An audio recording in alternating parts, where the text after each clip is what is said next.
Hello everyone, Tapovan civil services में आपका स्वागत है। तो आइए हम सीटेट एग्ज़ाम जुलाई 2024 के एग्ज़ाम के पॉइंट ऑफ व्यू से एक टॉपिक आज चर्चा करेंगे। वह टॉपिक है ज्योग्राफी का और नाम है उसका उद्योग। तो भारत में उद्योगों की अवस्थिति, उद्योगों में प्राथमिक, द्वितीयक एवं तृतीयक क्रियाएं कौन कौन सी हैं, तो इन सभी पर इसमें चर्चा की जाएगी। वहीं विभिन्न औद्योगिक क्षेत्र भारत के कौन कौन से हैं, कितने टाइप्स के उद्योग होते हैं, उनका सबका जिक्र किया जाएगा। तो आप लोग इस चैनल को सपोर्ट करते रहिए, प्यार देते रहिए। और जो इसमें मटेरियल आपको उपलब्ध कराया जाता है, जो कंटेंट, वह कंटेंट कहीं नहीं मिलेगा आपको। लेक्चर्स में आपको क्वेश्चंस मिल जाएंगे 10-20, लेकिन टॉपिक वाइज लेक्चर्स कहीं पर अवेलेबल नहीं है यूट्यूब में। इसलिए आप ज़्यादा से ज़्यादा इसको रिवाइज करिए, शेयर करिए, लाइक करिए, कमेंट करिए और लोगों को ज़्यादा से ज़्यादा जोड़िए। ये सभी topic CTET, CGTET, all state TET में आते हैं। वहीं वर्ग 1, 2, 3 इनके अलावा भी जैसे स्टेट में सेट होते हैं, सेंट्रल गवर्नमेंट यूजीसी नेट लेती है, यूपीएससी, ऑल स्टेट पीसीएस, इन सभी गवर्नमेंट्स एग्ज़ामों में यहाँ से क्वेश्चन आते हैं। इसलिए सब के लिए यह इम्पोर्टेंट है। तो आप लोग इसको ज़्यादा से ज़्यादा शेयर करें, लाइक करें और कमेंट करें। कोई दिक्कत हाँ आती है इसमें तो आप बिल्कुल कमेंट करके उसका निराकरण पा सकते हैं। तो विशेष रूप से सीजी टेट का एग्ज़ाम है अभी 23 तारीख को। इसमें से बहुत सारे क्वेश्चन आएंगे और मुख्य रूप से हिंदी। तो हिंदी के सिलेबस में जो ग्रामर वाला पार्ट है वो मेरी स्पेशल नोट्स है।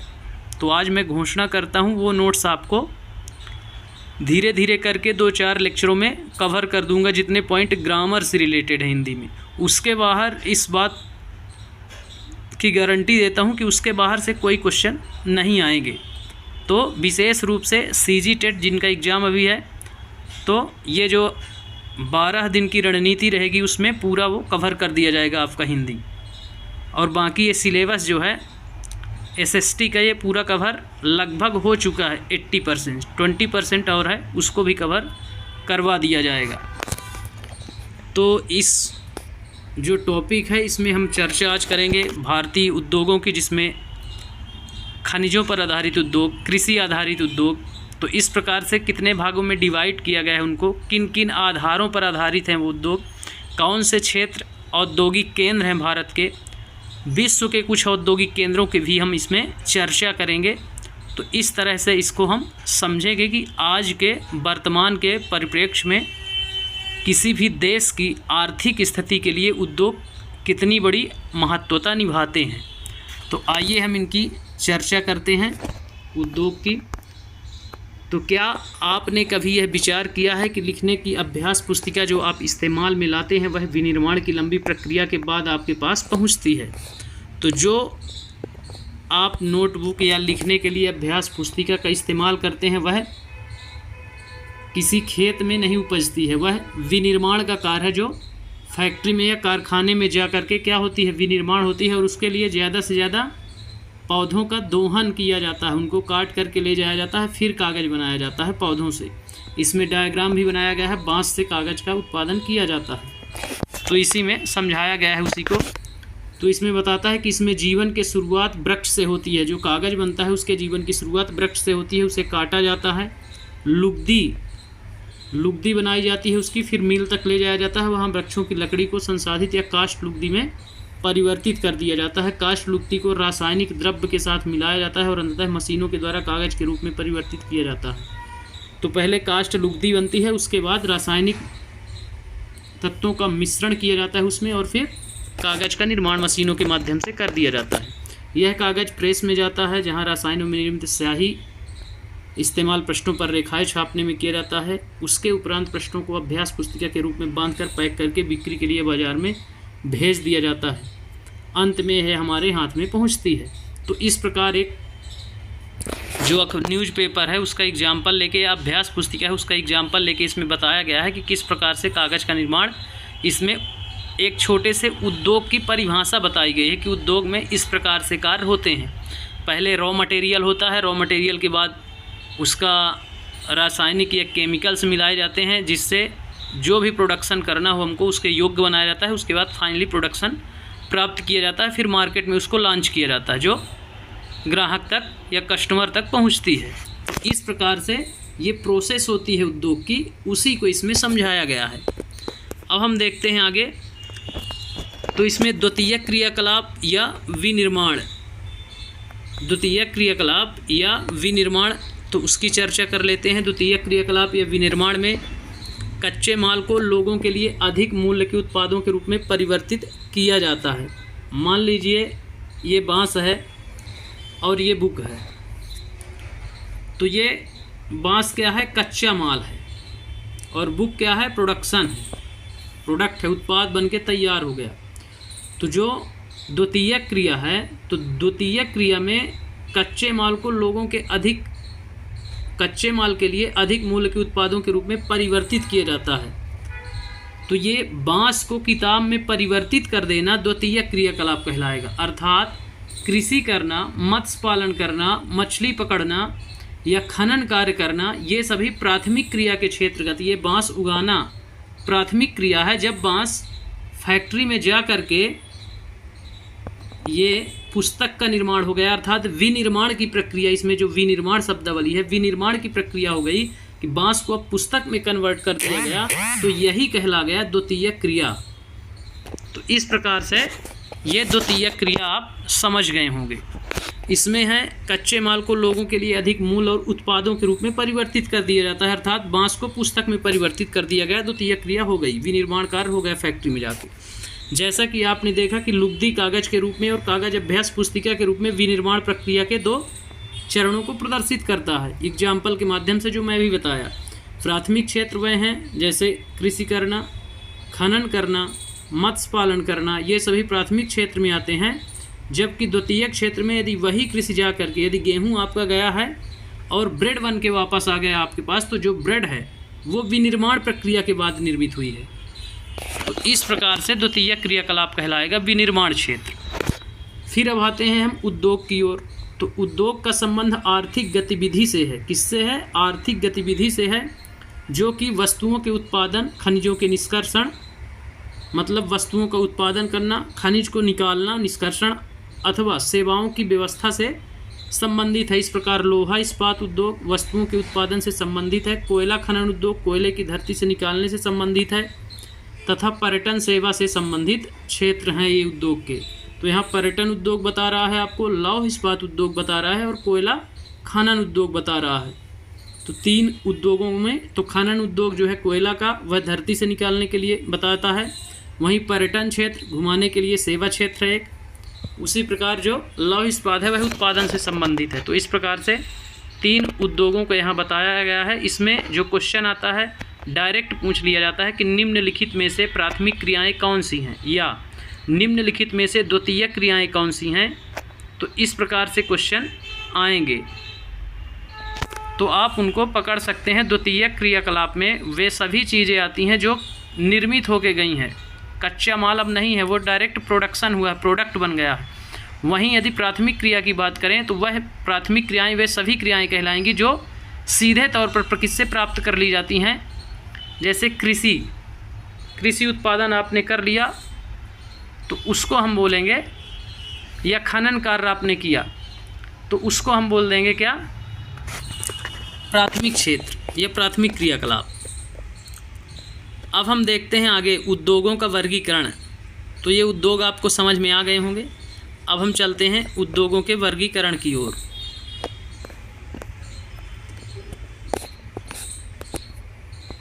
तो उद्योगों का वर्गीकरण जो है कच्चा माल, आकार, स्वामित्व के आधार पर किया जा सकता है। तो इसमें 3 आधारों पर उद्योगों को बताया गया है। तीनों आधारों को आप लिखेंगे, उसके नीचे आप एक फ्लो चार्ट बना लेंगे। फ्लो चार्ट, एक कच्चा माल का फ्लो चार्ट, कच्चा माल के आधार पर, एक आकार के आधार पर और एक स्वामित्व के आधार पर। इस प्रकार से अपनी नोट्स तैयार करेंगे। तीनों को लिखेंगे और तीनों के नीचे फ्लो चार्ट के माध्यम से अब जो आएंगे कि कच्चे माल पर आधारित कौन कौन से उद्योग हैं, आकार आधारित उद्योग कौन कौन से हैं, वहीं स्वामित्व के आधार पर उद्योग कौन कौन से हैं। तो जितनी चर्चाएं होंगी उनको आप फ्लो चार्ट में बनाइए, वो कभी नहीं भूलेंगे। एक बार यदि आपने ड्रॉ कर दिया है हमेशा आपको याद रहेगा, दिमाग में आपके वो पैटर्न बन जाएगा। वहीं क्रियाकलाप में बताता है कि कपास के खेत से अपने घर तक अपनी कमीज की यात्रा का पता कीजिए।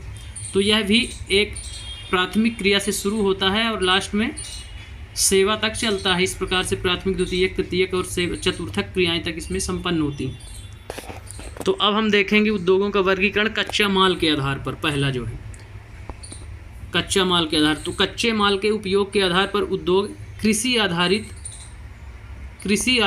खनिज आधारित, समुद्र आधारित और वन आधारित हो सकते हैं। तो इसमें 4 प्रकार के कच्चे माल के आधार पर उद्योगों के 4 प्रकार बताए गए हैं। नंबर 1 कृषि आधारित, नंबर 2 खनिज आधारित, नंबर 3 समुद्र आधारित और नंबर 4 वन आधारित। तो फ्लो चार्ट में आप उसके नीचे लिखेंगे इन चारों के नाम कि कच्चा माल के आधार पर 4 क्षेत्र आते हैं या 4 प्रकार के उद्योग आते हैं, कृषि आधारित, खनिज आधारित, समुद्र आधारित और वन आधारित। तो इसका फ्लो चार्ट यहाँ कंप्लीट होता है। फिर इनके कुछ एग्जाम्पल्स होंगे कि कृषि आधारित कौन होंगे, खनिज आधारित कौन होंगे, समुद्र, तो लगभग ये आप फिर पकड़ लेंगे कि कृषि से आधारित कौन होंगे। जो कृषि उत्पाद हैं जितने, उसमें से जो प्रोडक्शन बनता है वो कृषि आधारित कहलाएंगे। खनिजों से जो प्रोडक्शन होता है वो खनिज आधारित उद्योग कहलाएंगे। समुद्र आधारित उद्योग जहाँ समुद्री चीज़ों का कच्चे माल के रूप में उपयोग होता है और फिर प्रोडक्शन होता है, तो वहाँ समुद्र आधारित होंगे। वहीं वन आधारित, जैसे ये बांस है ना, वन आधारित उद्योग के, कागज उद्योग वन आधारित उद्योग है। तो इस प्रकार से आप इनके एग्जाम्पल आपसे पूछे जाते हैं, तो आप इनको कच्चे माल के आधार पर चारों के नाम याद रखेंगे, इनको फ्लो चार्ट में अपने बना लेंगे। अब हम बढ़ते हैं आगे। तो अब देख लेते हैं कृषि आधारित। पहला है कृषि आधारित, जो कच्चे माल में था वो नंबर 1 था कृषि आधारित। तो कृषि आधारित उद्योग कच्चे माल के रूप में वनस्पति, जंतु आधारित उत्पादों का उपयोग करते हैं। खाद्य संसाधन, वनस्पति तेल, सूती वस्त्र, डेयरी उत्पाद और चर्म उद्योग कृषि आधारित उद्योगों के अंतर्गत या कृषि आधारित उद्योगों के उदाहरण हैं।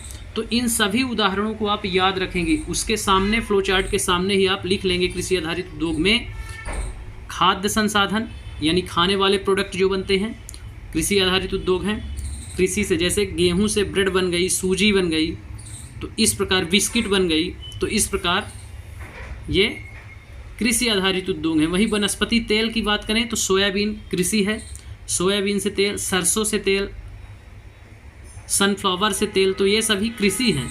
तो इस प्रकार से ये कृषि आधारित उद्योग है। वनस्पति तेल, फिर सूती वस्त्र उद्योग जो कपास से निर्मित हुआ, वहीं डेयरी उद्योग वह भी कृषि आधारित उद्योग है। पशुपालन कृषि के अंतर्गत ही आता है, इसलिए डेयरी उद्योग कृषि आधारित उद्योग है। इसमें कन्फ्यूजन होता है, ये आपको भ्रमित करेगा डेयरी उद्योग डालकर, तो आप इसको समझेंगे कि ये कृषि में ही आता है, कृषि एवं पशुपालन कृषि के अंतर्गत ही आता है। और चमड़ा उद्योग या चर्म उद्योग तो पशु से ही उत्पन्न होता है, इसलिए कृषि और पशुपालन में आप अंतर बिल्कुल नहीं करेंगे, वो कृषि आधारित ही माना जाएगा। फिर आता है नंबर 2 खनिज आधारित उद्योग। अब इसमें सीमेंट उद्योग, कोयला उद्योग जितने भी होंगे तो ये क्या होंगे, खनिज आधारित। लौह इस्पात उद्योग ये सब खनिज से बनते हैं, खनिज आधारित। खन के इनको निकाला जाता है अयस्क के रूप में, फिर उसका शुद्धिकरण किया जाता है, तब जाके फाइनल प्रोडक्शन प्राप्त होता है। तो अब देखते हैं नंबर 2 है खनिज आधारित उद्योगों को। अब देखते हैं तो प्राथमिक उद्योग हैं, खनिज आधारित उद्योग क्या हैं। प्राथमिक उद्योग हैं जो खनिज अयस्कों का उपयोग कच्चे माल के रूप में, जैसा कि मैं अभी बताया कि ये अयस्क के रूप में प्राप्त होते हैं ज़मीन के नीचे से, फिर हमको फाइनली इनको शुद्धिकरण करके वहाँ विनिर्माण क्षेत्र में फिर फाइनल प्रोडक्ट तैयार किए जाते हैं। तो कच्चे माल के रूप में करते हैं इनका उपयोग अयस्कों का। इन उद्योगों का उत्पाद अन्य उद्योगों का पोषण करते हैं। जो ये उद्योग होते हैं खनिज आधारित उद्योग, तो ये क्या करते हैं, अन्य उद्योगों का पोषण करते हैं। अयस्क से निर्मित लोहा खनिज आधारित उद्योग का उत्पाद है, जैसा कि मैं अभी बताया था। यह कई अन्य उत्पादों के विनिर्माण के लिए कच्चे माल के रूप में प्रयुक्त किया जाता है, जैसे भारी मशीनों को बनाने के लिए, भवन निर्माण के लिए सरिये का उपयोग, रेल के डिब्बे बनाने के लिए, इस प्रकार से यहाँ लौह इस्पात उद्योग का एग्जाम्पल दिया गया है। ये विभिन्न उद्योगों के लिए क्या होते हैं,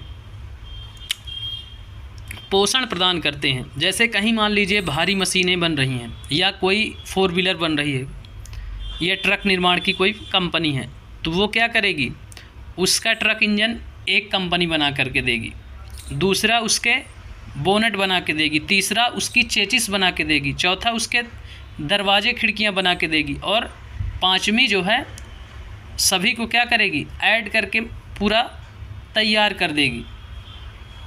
तो इस प्रकार से ये पोषण का कार्य करता है कई विनिर्माण क्षेत्र के कंपनियों के लिए। जैसे एमपी में पीथमपुर में आप जाएंगे, आइसर है, तो उसके जो पार्ट हैं, तो कुछ पार्ट उसके कपारों में बनते हैं, मान ट्रैक में बनते हैं, फोर्स में भी बनते हैं, फिर जाके उनका इंस्टॉलेशन जो होता है संपूर्ण आइसर में हो जाता है, तो वो आइसर के कहला जाते हैं। तो इस प्रकार से कई कंपनियों के लिए वो पोषण का कार्य करती है।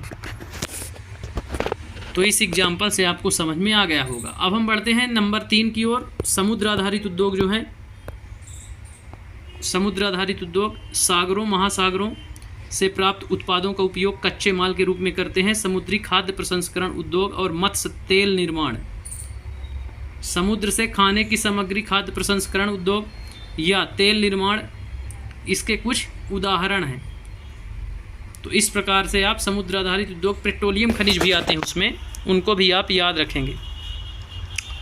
तो इस प्रकार से समुद्र आधारित उद्योगों को आप एग्जाम्पल से पकड़ पाएंगे। वहाँ सिर्फ एग्ज़ाम में एग्जाम्पल पूछे जाते हैं, उसके अलावा क्वेश्चन नहीं बनाए जाते हैं, उसी में आप कन्फ्यूजन होंगे। इसलिए आप एग्जाम्पल ज़रूर इनके नोट कर लेंगे उसी के सामने फ्लो चार्ट के अपने। फिर हम आते हैं नंबर 4, जो इसका आखिरी है कृषि आधारित उद्योग का, वन आधारित उद्योग। तो जैसे मैं बताया था वन आधारित उद्योग, कागज उद्योग, तो ये वन आधारित उद्योग हो गए एक। फिर है वन आधारित उद्योग में वनों से प्राप्त उत्पाद का उपयोग कच्चे माल के रूप में यहाँ करते हैं। लुगदी एवं कागज, औषधि रसायन, फर्नीचर, भवन निर्माण वनों से संबंधित उद्योग हैं। अर्थात इनके नाम आप सभी के याद रखेंगे। किसका, लुगदी एवं कागज उद्योग वन आधारित उद्योग है, औषधि रसायन उद्योग वनों पर आधारित उद्योग है, फर्नीचर और भवन निर्माण बिल्कुल वनों पर आधारित है। साल सागौन का फर्नीचर बहुत महंगा है जो पूर्णतः वनों पर आधारित है, या कोई भी फर्नीचर हो, बिना वन का विनाश किए फर्नीचर तैयार ही नहीं हो सकता है। तो इसलिए फर्नीचर और भवन निर्माण किससे संबंधित हैं, वन आधारित उद्योग से। तो इस प्रकार जो कृषि आधारित उद्योग था उसके जो पार्ट्स थे तो वो यहाँ समाप्त होते हैं। अब आकार के आधार पर उद्योगों का वर्गीकरण हम देखेंगे दूसरे नंबर पर। तो चलिए बढ़ते हैं आकार के आधार पर उद्योगों का वर्गीकरण। तो आकार, उद्योगों के आकार का तात्पर्य निवेश की गई पूंजी की राशि, किससे है, पूंजी की राशि या नियोजित लोगों की संख्या, उत्पादन की मात्रा से इसका आकलन किया जाता है कि या तो कितनी पूंजी लगी है या कितने लोग उस कंपनी में काम कर रहे हैं या कितनी ज़्यादा मात्रा में वहाँ प्रोडक्शन हो रहा है, उत्पाद हो रहा है या उत्पादन कर रही है कंपनी, उस आधार पर उसको आकार बोला जाता है। तो आकार के आधार पर ये 3 आधार हैं उसके, तो ये तीनों को आप नोट करेंगे उसमें, पूंजी की राशि, नियोजित लोगों की संख्या, उत्पादन की मात्रा। फिर है आकार के आधार पर उद्योगों को 2 भागों में, कितने भागों में, 2 भागों में बांटा जाता है, पर उसके घटक 3 हैं, ये आप याद रखेंगे। लघु आकार के उद्योग और बृहद आकार के उद्योग। आकार के आधार पर 2 आप याद रखेंगे, लघु आकार के उद्योग और बृहद आकार के, अर्थात बड़े उद्योग और छोटे उद्योग। तो कुटीर या घरेलू उद्योग छोटे पैमाने के उद्योग हैं। तो इसमें एग्जाम्पल देके पूछा जाता है आपसे कि कुटीर एवं लघु उद्योग या कुटीर या घरेलू उद्योग किस उद्योग के अंतर्गत आएंगे। ऑप्शन में दे देगा लघु आकार के उद्योग, बृहद आकार के उद्योग, कृषि आधारित उद्योग या इनमें से कोई नहीं। तो जो कुटीर या घरेलू उद्योग हैं वो लघु आकार के उद्योग के अंतर्गत आते हैं। तो वो आप एग्जाम्पल के माध्यम से समझिए और उसको नोट करिए, नहीं तो फिर वहाँ कन्फ्यूजन क्रिएट होगा। तो छोटे पैमाने के उद्योग हैं जिसमें दस्तकारी के द्वारा उत्पादों का निर्माण हाथ से होता है, कुटीर एवं लघु उद्योग में जैसे चरखे चलाकर कम्बल का निर्माण करना, ये छोटे छोटे कुटीर उद्योग हैं। तो यहाँ दस्तकारी के द्वारा क्या होता है, उत्पादों का निर्माण हाथ से किया जाता है, जैसे कढ़ाई बुनाई का काम, ये सारे काम लघु एवं कुटीर उद्योग के अंतर्गत आते हैं। फिर टोकरी बनाना या टोकरी की बुनाई करना, मिट्टी के बर्तन बनाना, अन्य हस्त निर्मित वस्तुएं कुटीर उद्योग के उदाहरण हैं। तो आप इनके चारों उदाहरण याद रखेंगे। दस्तकारी का भी हाथ से निर्माण, टोकरी बनाई जाना जैसे, फिर मिट्टी के बर्तन बनाना या हस्त निर्मित कोई अन्य कार्य करना या अन्य वस्तुएं बनाना। तो ज़्यादातर इसका एक ही कीवर्ड है, हस्त निर्मित वस्तुएं। इसमें मशीनी का यूज बहुत कम, रेयर कंडीशन न के बराबर होता है कुटीर एवं लघु उद्योग में। फिर है कुटीर उद्योग के उदाहरण है बड़े पैमाने पर उद्योगों को जो बड़ी मात्रा में, बड़े पैमाने पर कौन है, तो जो बड़ी मात्रा में वस्तुओं का क्या करते हैं, उत्पादन करते हैं। उनकी तुलना में छोटे पैमाने के उद्योग कम पूंजी व प्रौद्योगिकी का उपयोग करते हैं। बड़े पैमाने के उद्योगों में पूंजी का निवेश अधिक, प्रयुक्त प्रौद्योगिकी उच्च स्तरीय होती है। तो जो लघु उद्योग होते हैं वो कम पूंजी में स्थापित किए जा सकते हैं, नाम से ही स्पष्ट होता है। वहीं हम बड़े पैमाने पर जो बड़े बड़े उद्योग होते हैं उनमें भारी पूंजी का निवेश किया जाता है और अत्यधिक उच्च क्वालिटी की प्रौद्योगिकी का भी प्रयोग किया जाता है, वही इसमें बताया गया है। फिर है रेशम बुनाई और खाद्य प्रसंस्करण उद्योग लघु पैमाने के उद्योग हैं। कौन, रेशम की बुनाई करना और खाद्य प्रसंस्करण उद्योग, खाने पीने की जो सामग्री होती है फूड प्रोसेसिंग की, तो वो सभी किस में आएंगे, लघु पैमाने के उद्योग कहलाएंगे। फिर है ऑटोमोबाइल या भारी मशीन, ये ऑटोमोबाइल आ गया, भारी मशीनों का उत्पादन बड़े पैमाने पर, ये बृहद उद्योग के अंतर्गत आएंगे। तो आप इनको भी नोट कर लेंगे, यहाँ से क्वेश्चन पूछा जाता है कंफ्यूज करके आपको। अब हम आते हैं नंबर तीसरे पर, स्वामित्व के आधार पर। तो अभी हमने कृषि के आधार पर, उसके बाद आकार के आधार पर, अब हम आते हैं स्वामित्व के आधार पर, जिसमें निजी और सार्वजनिक पढ़ेंगे। तो शुरू करते हैं। स्वामित्व के आधार पर एक निजी क्षेत्र होता है जिसमें कोई पर्सनल अत्यधिक लाभ कमाने के लिए कोई उद्योगपति जब स्वयं अत्यधिक लाभ कमाने के लिए कोई उद्योगपति पूंजी का निवेश करता है जिसमें उसका पूरा मालिकाना हक अकेले आदमी का होता है, निजी स्वामित्व उसको बोलते हैं। तो स्वामित्व के आधार पर। और एक होता है सार्वजनिक या संयुक्त, जिसमें सरकार और उद्योगपति मिल करके काम करते हैं, या सरकार जनता उद्योगपति मिल करके काम करते हैं, तो उसको सार्वजनिक, जिसमें सबका बराबर का अधिकार होता है। सरकारी कंपनियां ये सभी सार्वजनिक क्षेत्र के उपक्रम माने जाते हैं, सार्वजनिक उद्योग माने जाते हैं, उसमें सरकार का नियंत्रण होता है। तो देखते हैं आगे, स्वामित्व के आधार पर उद्योगों को निजी क्षेत्र के उद्योग, राज्य स्वामित्व, सार्वजनिक क्षेत्र या संयुक्त क्षेत्र। तो इसमें 4 क्षेत्र आप याद रखेंगे। एक निजी क्षेत्र जिसमें किसी एक व्यक्ति का निजी का स्वामित्व होगा, उद्योगपति होगा। राज्य स्वामित्व अर्थात जो राज्य सरकार के अंडर में आएंगे।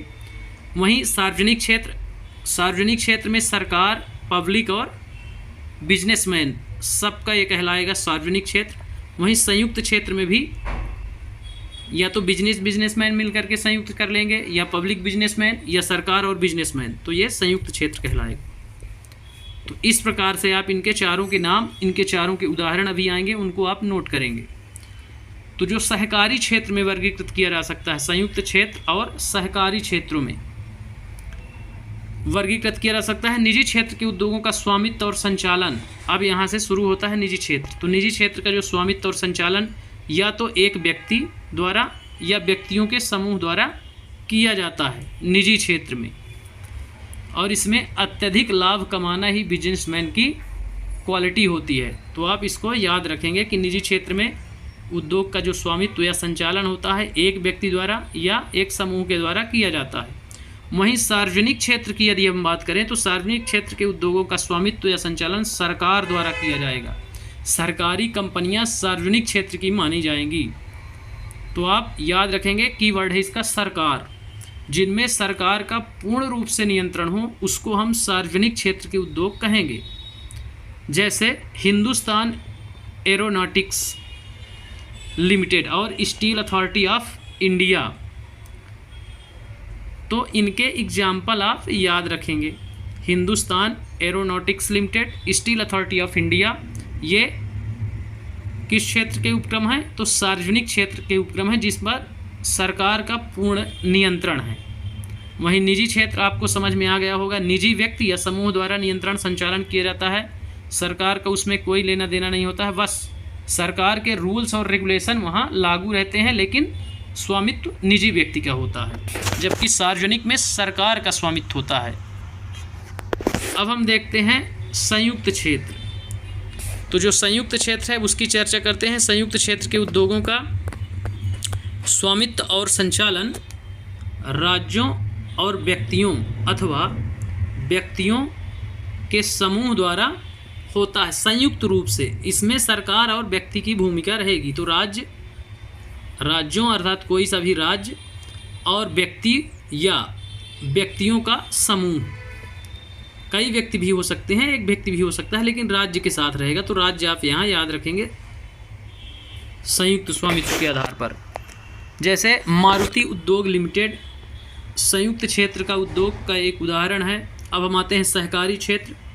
तो सहकारी क्षेत्र के उद्योग का स्वामित्व और संचालन कच्चे माल के उत्पादकों, पूर्तिकारों, कामगारों और दोनों द्वारा होता है। जैसे कोई सहकारी समिति निर्मित की गई है, उसमें कई प्रकार के लोग सम्मिलित होते हैं सहकारी में, कि किसी के पास मान लो 500 बीघे या 1000 एकड़ ज़मीन है, सोयाबीन उसके पास बहुत हो रहा है, और कोई व्यक्ति क्या किया, छोटी सी यूनिट ऑयल बनाने की, सोयाबीन से रिफाइन बनाने की फैक्ट्री छोटी सी खोल लिया। तो वो व्यक्ति पूर्ति कर रहा है कच्चे माल की, और ये क्या कर रहा है, मशीनरी का देख रेख कर रहा है। वहीं कुछ लोग वहाँ पे क्या करेंगे, कामगारों के रूप में पूर्ति देंगे। तो इस प्रकार सभी लोग यदि मिलकर के कोई संस्था चलाते हैं जिनमें सबकी बराबर की हिस्सेदारी होगी, कोई अधिक या कोई कम उसमें नहीं आंका जाता है, तो इस प्रकार से उसको हम बोलेंगे क्या, सहकारी क्षेत्र के उद्योग। तो इससे आपको स्पष्ट हो गया होगा इस उदाहरण से। फिर इसमें उदाहरण भी देता है कि आनंद जो है वो मिल्क यूनियन लिमिटेड या दूध या सुधा जो है डेयरी सहकारी उपक्रम के उत्तम उदाहरण हैं। तो आप इन उदाहरणों के माध्यम से भी समझ, या आप खुद एक डेयरी खोल लीजिए। आप 20 लोगों का समूह बनाइए, तो एक के पास मान लो जानवर नहीं है, पर उसके पास अच्छी तकनीक है, अच्छी मशीनें हैं, जो आपका दूध से पनीर, मावा ये सब कन्वर्ट कर सकता है। और उसमें से 10 लोगों के पास अच्छी क्या है, अच्छी नस्लों की गाय भैंसें हैं, तो वो दूध की पूर्ति कर देंगे। बचे जो 9 लोग हैं वो कामगारों के रूप में आपकी पूर्ति कर देंगे। तो इस प्रकार से आप भी कोई सहकारी क्षेत्र का उद्योग स्थापित कर सकते हैं।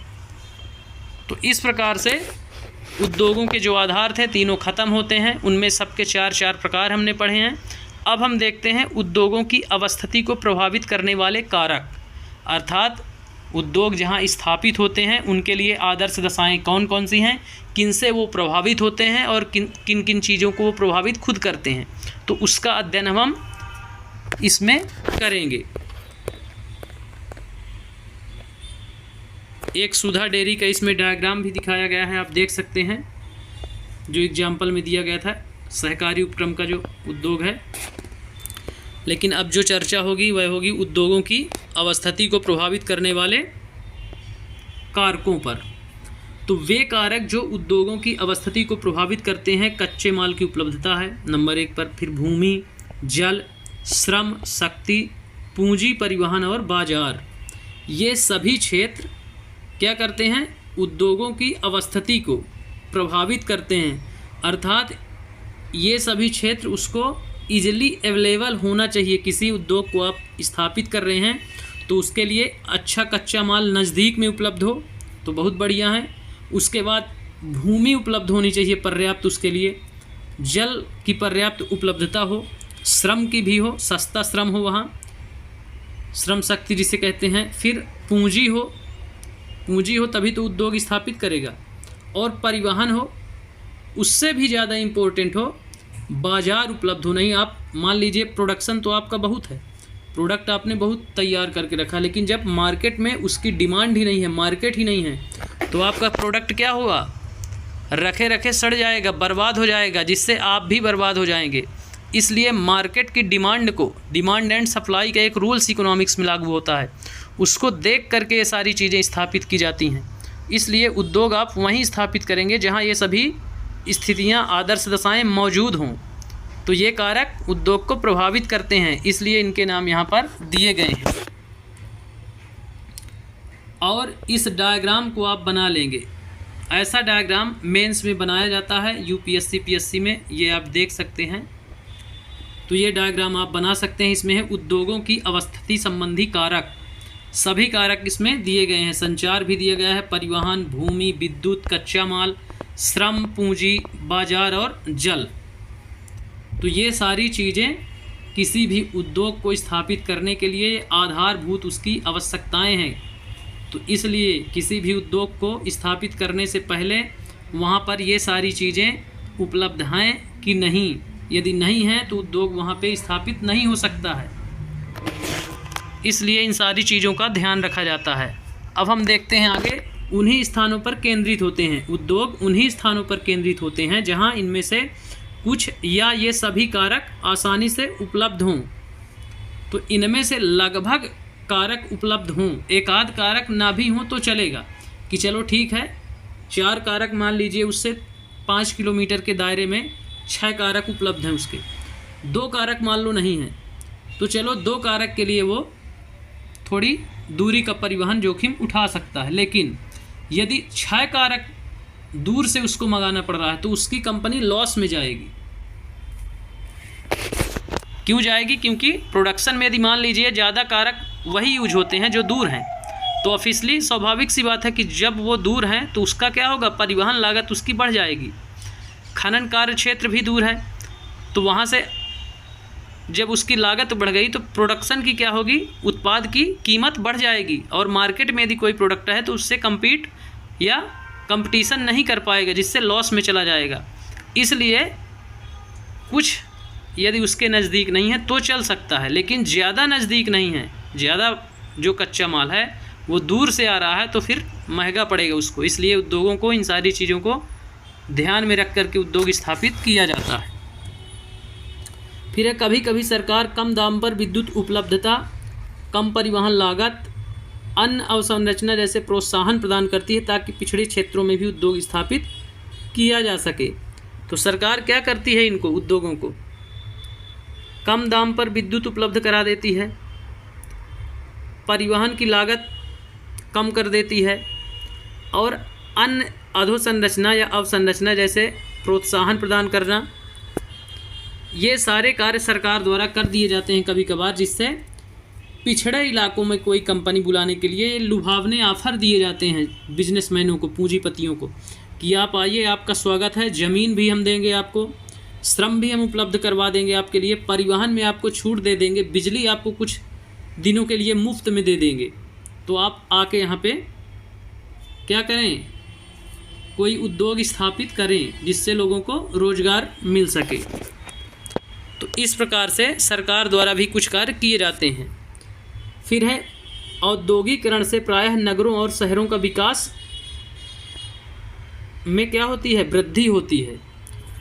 जब कोई उद्योग स्थापित होता है तो वहाँ के जो आसपास के नगर हैं और शहर हैं तो वहाँ की वृद्धि होती है, वहाँ यातायात अच्छा हो जाता है, बिजली अच्छी हो जाती है, फिर वहाँ पे मार्केट उपलब्ध हो जाता है, धीरे धीरे डीलरशिप वहाँ के लोग लेना सीख जाते हैं। इस प्रकार से वहाँ वृद्धि और विकास शुरू हो जाता है धीरे धीरे। तो इस प्रकार से उद्योगों की अवस्थिति को प्रभावित करने वाले जो कारक हैं ये आपको समझ में आ गए होंगे इन उदाहरणों के माध्यम से। अब हम देखते हैं औद्योगिक तंत्र। अब पूरे तंत्र को समझेंगे। अभी तक तो उसको प्रभावित करने वाले सिर्फ कारकों को हमने समझा, अब औद्योगिक तंत्र देखते हैं। ये सब टॉपिक बहुत इम्पोर्टेंट हैं और सब समझने वाले हैं, आप इनको रट करके नहीं सीख सकते हैं। तो औद्योगिक तंत्र की बात करते हैं तो औद्योगिक तंत्र में निवेश, प्रक्रम और निर्गत शामिल हैं। ये भी क्वेश्चन आता है कि औद्योगिक तंत्र में कौन कौन से तत्व शामिल हैं। तो नंबर 1 निवेश, नंबर 2 प्रक्रम, नंबर 3 निर्गत। या उपरोक्त इनमें से कोई नहीं है ऐसा ऑप्शन दे देगा, या कूट में देगा तो इनमें से 1 2 1 2 3 1 2 3 या इनमें से कोई नहीं ऐसे करके दे देगा, तो आपको कन्फ्यूजन होगा। इसलिए आप औद्योगिक तंत्र के मुख्य तत्व निवेश, प्रक्रम और निर्गत को आप नोट करेंगे। तो निवेश में क्या होता है? निवेश में कच्चे माल, श्रम, भूमि की लागत, जल की उपलब्धता, परिवहन, विद्युत और अन्य अवसंरचना शामिल होती है। ये निवेश में होती है कि आप किस चीज़ का निवेश कर रहे हैं, किस चीज़ पर निवेश कर रहे हैं। तो कच्चे माल, श्रम और भूमि की लागत, लागत का मतलब ही होता है निवेश, कितने रुपए है, कितने हम निवेश करेंगे। यदि 10 लाख बीघे है तो क्या हमको मतलब इससे प्रॉफिट हम निकाल सकते हैं या नहीं। या लीज में, गवर्नमेंट इसीलिए लीज में ज़मीन देती है, 10 लाख में पता चला 100 वर्ष के लिए दे दी है। तो इस प्रकार से उद्योगपतियों को थोड़ा राहत मिल जाती है, नहीं प्राइवेट ज़मीन बहुत महंगी है। फिर हम प्रक्रम की बात करते हैं। तो निवेश आपके समझ में आ गया होगा। निवेश के आप एग्जाम्पल जरूर लिखें। तो निवेश में कच्चे माल, श्रम और भूमि की लागत, जल की उपलब्धता, परिवहन, विद्युत और अन्य अवसंरचना। फिर हम प्रक्रम की यदि बात करें दूसरे नंबर पर, तो प्रक्रम में कई तरह के क्रियाकलाप, प्रक्रम अर्थात जिसमें स्वतः लग करके काम करना, कोई प्रक्रिया चल रही है, उसको हम प्रक्रम या क्रियाकलाप उसी को बोलते हैं। तो कई क्रियाकलाप इसमें शामिल होते हैं जो कच्चे माल को परिष्कृत माल में परिवर्तित कर देते हैं।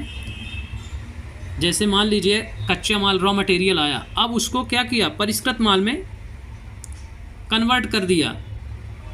मतलब यह है, अब ऐसी परिस्थिति में कच्चे माल को कर देता है कि इससे अब प्रोडक्ट बिल्कुल बना सकते हैं। अब इसमें कोई भी संशोधन नहीं करना है, डायरेक्ट। अब जैसे प्लास्टिक के टैंक के लिए दाने आए, तो दाने बनाने में कच्चे माल का यूज हुआ, अब दाने से डायरेक्ट आप टंकी बना दीजिए।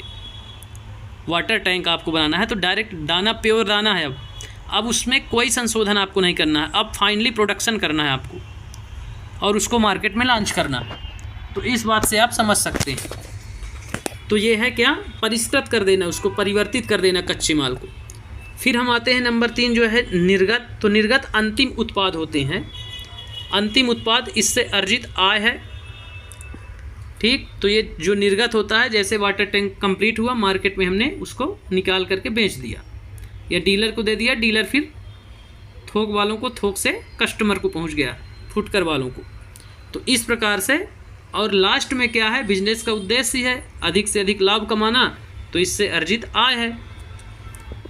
फिर एग्जाम्पल देता है कि सूती वस्त्र उद्योग के संदर्भ में, अब एग्जाम्पल देता है इन सभी चीज़ों का, प्रक्रम का भी देगा, उसके बाद आपके निवेश का, प्रक्रम का और निर्गत का, तीनों का एग्जाम्पल अब इसमें समझाएगा। जैसे सूती वस्त्र उद्योग के संदर्भ में कपास, मानव श्रम, कारखाना, परिवहन लागत निवेश हो सकते हैं। तो ये सभी निवेश हैं, यहाँ भी दिया गया है कच्चा माल, श्रम, भूमि लागत, परिवहन, तो ये सभी क्या है, निवेश हैं, इन पर निवेश किया गया।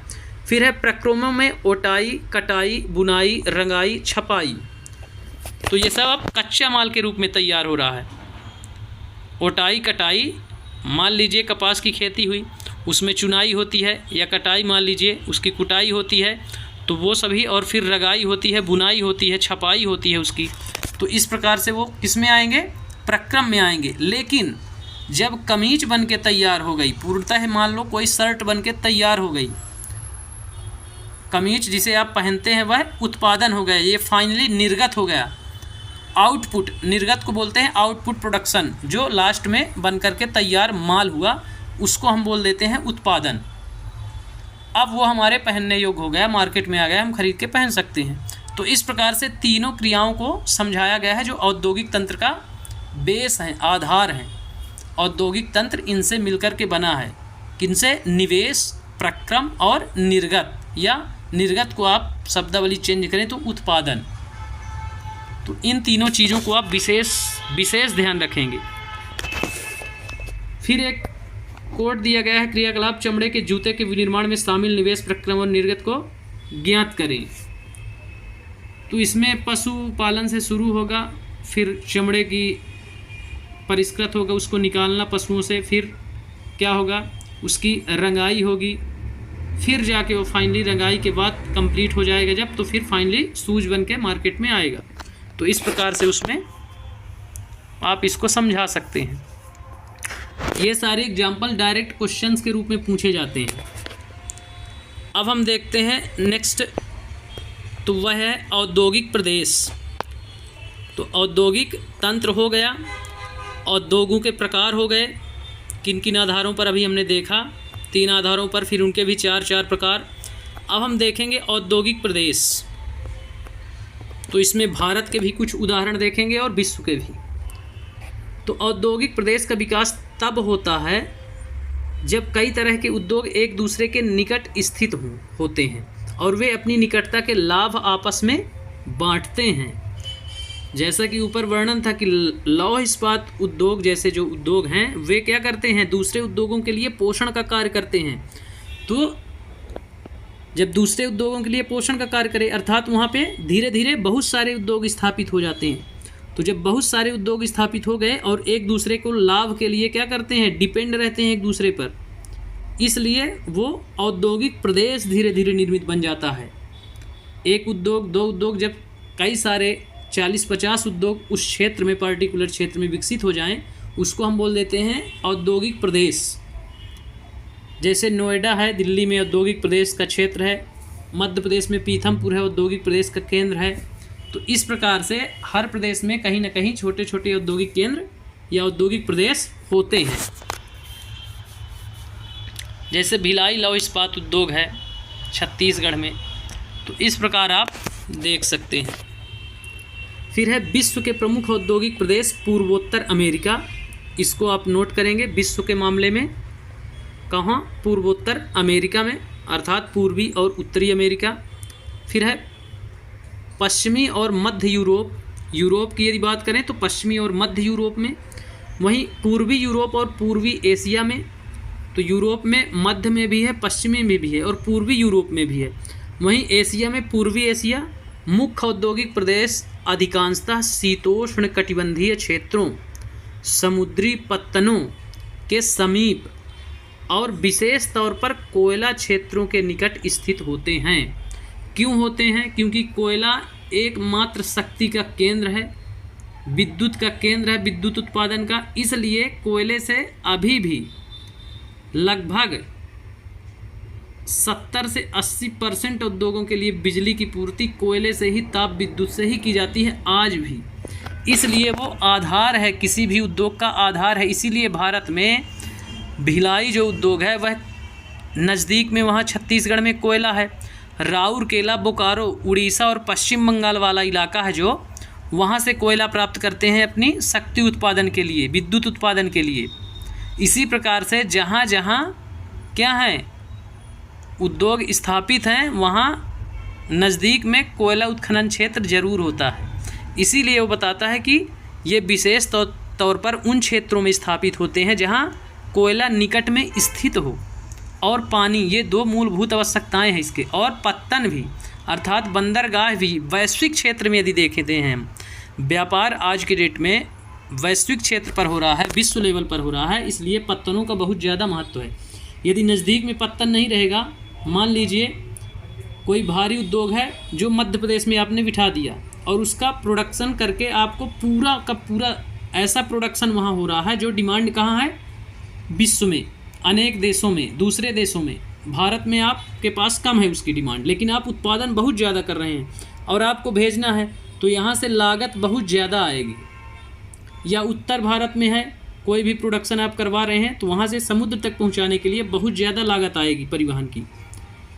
चूँकि सबसे सस्ता परिवहन महासागरीय परिवहन या जल परिवहन ही होता है, इसलिए उद्योग जो होते हैं ज़्यादातर, तो वहाँ पत्तन के नज़दीक भारी उद्योगों की बात हो रही है, इसलिए सारे उद्योग पत्तनों के नज़दीक स्थापित होते हैं। जैसे वहाँ कोलकाता जो बंदरगाह है वो ज़्यादातर काम करता है। उसके नीचे फिर है आंध्र प्रदेश का पत्तन है,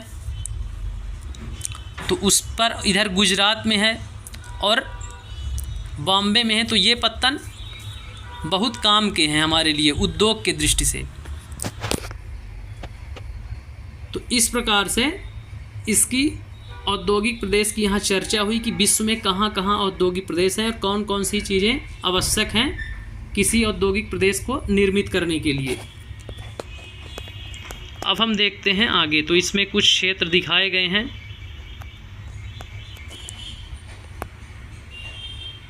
औद्योगिक प्रदेश ये विश्व के हैं, आप इनको देख सकते हैं। हमारे यहाँ मुंबई दिखाया गया, चेन्नई और गंगा घाटी का क्षेत्र।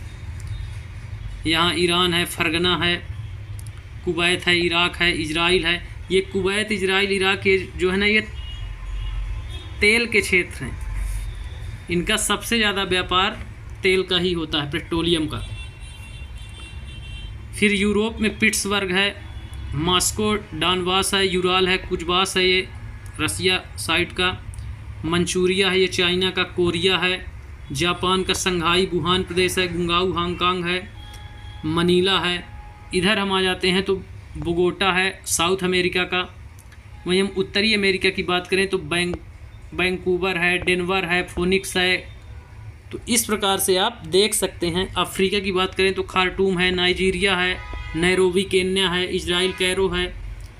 इस प्रकार से यहाँ पे बहुत सारे औद्योगिक प्रदेशों का जिक्र दिया गया है। डरबन है अफ्रीका में, दक्षिण अफ्रीका का। केप टाउन है उसी के नीचे। मॉन्टेविडियो है, ये ब्यूनस आयर्स है, ब्राज़ील है, दक्षिण पूर्व ब्राज़ील है। इस प्रकार से आप कई औद्योगिक प्रदेशों को यहाँ देख सकते हैं, ये विश्व के हैं। अब हम बढ़ते हैं आगे। भारत में अनेक औद्योगिक प्रदेश हैं, जैसे तो आप याद रखेंगे भारत के, जैसे मुंबई पुणे समूह, बेंगलोर तमिलनाडु प्रदेश, हुगली प्रदेश, अहमदाबाद वडोदरा प्रदेश, छोटा नागपुर औद्योगिक प्रदेश, विशाखापत्तनम, गुंटूर औद्योगिक प्रदेश, गुड़गांव दिल्ली मेरठ औद्योगिक प्रदेश और कोल्लम तिरुवनंतपुरम औद्योगिक प्रदेश। तो इस प्रकार इनके सभी के नाम आपको याद होने चाहिए, एक भी नहीं छूटना चाहिए। ये यूजीसी नेट में भी सीरीज में आते हैं, डायरेक्ट पूछे जाते हैं। कोई भी एग्जाम हो, सीटेट हो वर्ग 1, 2, 3 में, तो विशेष रूप से वर्ग 1 में पूछा जाता है ये। इसलिए आप इसको बड़ी सतर्कता से नोट करेंगे कि भारत के औद्योगिक प्रदेश जैसे नंबर 1 मुंबई पुणे औद्योगिक प्रदेश, नंबर 2 बेंगलोर, नंबर 3 में है तमिलनाडु प्रदेश, नंबर 4 में हुगली प्रदेश, नंबर 5 में है अहमदाबाद वडोदरा प्रदेश, 6 में है छोटा नागपुर औद्योगिक प्रदेश, 7 में है विशाखापत्तनम गुंटूर औद्योगिक प्रदेश और 8वें पर है गुड़गांव दिल्ली और मेरठ औद्योगिक प्रदेश। वहीं 8वें नंबर पर कोल्लम तिरुवनंतपुरम औद्योगिक प्रदेश। तो इस प्रकार आप इनके सभी के नाम याद रखेंगे। ये भारत के औद्योगिक प्रदेश हैं। विश्व के भले आप याद न रखें, कुछ के याद रखें, बाकी का भूल जाएं तो चलेगा, लेकिन भारत के सभी औद्योगिक प्रदेश आपको रटे होना चाहिए एकदम। फ्लो चार्ट में आप बना दीजिए एक बार। यदि आप अपने हाथ से फ्लो चार्ट बनाते हैं तो वो लगभग 4-6 महीने तक काम करेगा। उसके बाद आप दोहराते हैं यदि, तो 2-4 साल तक आपको नहीं भूलेगा, क्योंकि उसका माइंड सेटअप, आपके माइंड में उसका एक इमेज सेट हो जाता है। अब देखते हैं औद्योगिक विपदा। उद्योगों में विपदा कैसे आती है। यूनियन कार्बाइड फैक्ट्री है, उसका एग्जाम्पल इसमें दिया गया है। उद्योगों में दुर्घटना विपदा मुख्य रूप से तकनीकी विफलता, संकट उत्पन्न करने वाले पदार्थों, बेतरतीब उपयोग के कारण घटित होती हैं। भोपाल का जिक्र हमेशा पूछा जाता है, तो इसकी डेट आप याद रखेंगे। भोपाल गैस त्रासदी जो हुई थी 3 दिसंबर 1984 को लगभग 00.30 बजे घटित अब तक की सबसे त्रासदपूर्ण औद्योगिक घटना है भारत की। यह एक औद्योगिकी दुर्घटना है जिसमें यूनियन कार्बाइड कीटनाशी कारखानों से हाइड्रोजन साइनाइड तथा प्रतिक्रियाशील उत्पादों के साथ साथ अत्यंत विषैली गैस का नाम आप याद रखेंगे। शार्ट में इसे बोलते हैं मिक, MIC। तो MIC भी डायरेक्ट पूछ दिया जाता है, या मिक बोल देगा आपसे, घुमाने के लिए आपको मिक के नाम से दे देगा कि ये कौन सी गैस है या किससे संबंधित है। तो ये भोपाल की गैस त्रासदी से संबंधित है, जो 3 दिसंबर 1984 को घटित हुई विषैली गैस है मिथाइल आइसोसाइनेट। इसका फुल फॉर्म है methyl isocyanate. M for methyl, I for iso और C फॉर साइनेट। इसलिए आप इसका नाम MIC या मिक, इसको भी आप नोट कर लेंगे। फिर है गैस का रिसाव हुआ। 1989 में सरकारी सूचना के अनुसार 35,598 व्यक्तियों की मृत्यु हो गई। 89 में इसकी रिपोर्ट आई। उसमें बताया गया कि 35,598 नए व्यक्तियों की मृत्यु हो चुकी है। हजारों लोग जो बच गए वो आज भी एक या अधिक बीमारी जैसे अंधापन, प्रतिरक्षा तंत्र विकृत, आंत शोध विकृतियाँ आदि से क्या हैं, पीड़ित हैं। तो उनकी कई पीढ़ियां उसके प्रकोप से आज भी जूझ रही हैं। आप जा करके भोपाल में इसको देख सकते हैं लाइव आँखों से। अभी भी वहाँ कुछ भी नहीं है, एकदम बंजर पड़ा हुआ है। तो इस प्रकार से ये हर एग्ज़ाम में पूछा जाता है, तो इसको आप नोट करेंगे। यहाँ से क्वेश्चन आएगा उसकी डेट से, कहाँ की है, मध्य प्रदेश भोपाल में घटना घटी। गैस कौन सी थी, तो मिथाइल आइसोसाइनेट या मिक, बस। इसके अलावा या फिर पूछ लेगा यूनियन कार्बाइड कीटनाशी कारखाने का नाम, तो ये आप याद रख सकते हैं। बाकी इसके अलावा इससे क्वेश्चन नहीं पूछा जाएगा। डेटा ये नहीं पूछा जाता कितने लोग मरे, बस आपको गैस का नाम याद रखना है। यूनियन कार्बाइड कीटनाशी कारखाना के नाम से थी ये, उसका नाम याद रखना है। फैक्ट्री कौन थी, तो उसमें ये आएगा यूनियन कार्बाइड कीटनाशी कारखाना। 3 दिसंबर 1984 की घटना है, बस। अब हम बढ़ते हैं आगे। फिर है 23 दिसंबर 2005 को चीन के गांव कायो चोंगिंग में गैस कूप विस्फोट से 243 लोगों की मृत्यु तथा 9,000 लोग दुर्घटनाग्रस्त हो गए और इन स्थानों से 64,000 लोगों को विस्थापित किया गया था। कई लोग विस्फोट के बाद न भाग सकने के कारण मर गए। वे जो समय पर भाग गए उनकी आंखें, त्वचा और फेफड़ों गैस से क्षतिग्रस्त हो गए थे।